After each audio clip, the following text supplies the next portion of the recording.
Ladies and gentlemen, boys and girls, welcome back. It is Dave. It is the Real Music Observer, observing real music in real time for real people just like you, just like me. All right, I'm getting a lot of interesting messages from Fleetwood Mac fans who agree with me. Of course, I'm getting a few physical threats from people that disagree with me. It's just typical. It's just typical. Like I say, start your own channel.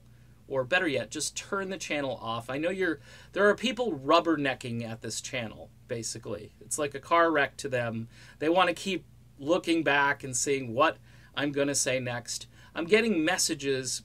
People are depressed. They are depressed about the current state of Fleetwood Mac.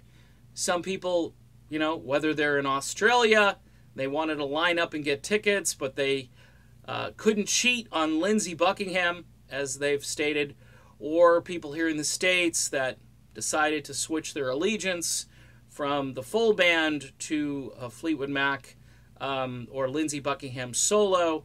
That might be a good alternative, but I think what a lot of people sense is this is a wasted moment. A rock and roll ending that should have ended better is now ending.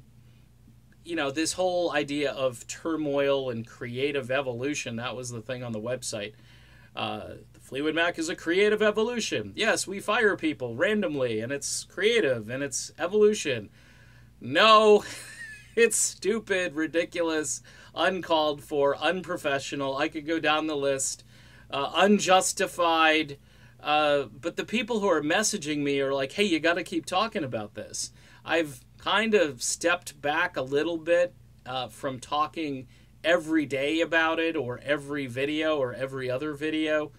But I can tell you, as somebody who, you know, has seen a little bit of rock drama unfold, this one's not going away. And you would think these guys are all kind of old and people are still paying attention to it because they had generations of fans.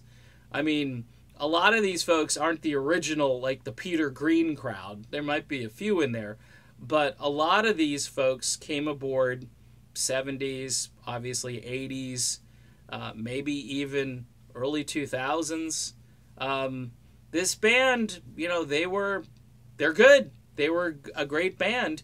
And Lindsey kept their sound relevant and contemporary in a way that their music fit in with, like, you know, whatever else is on the radio, whether it's like Train or Matchbox 20 or whoever that is.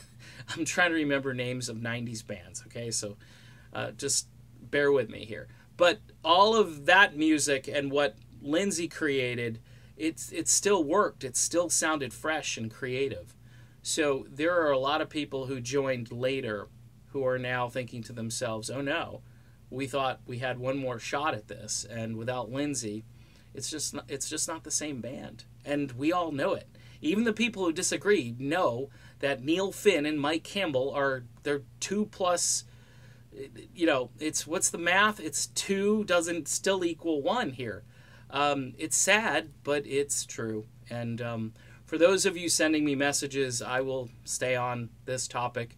However, you know, if I've got nothing new to say, which technically this video doesn't say much that's new other than I think the fans are depressed, you know, I may not comment if there's nothing new. So making stuff up isn't going to help the cause, and just beating a dead horse is beating a dead horse. So anyway, done with this video.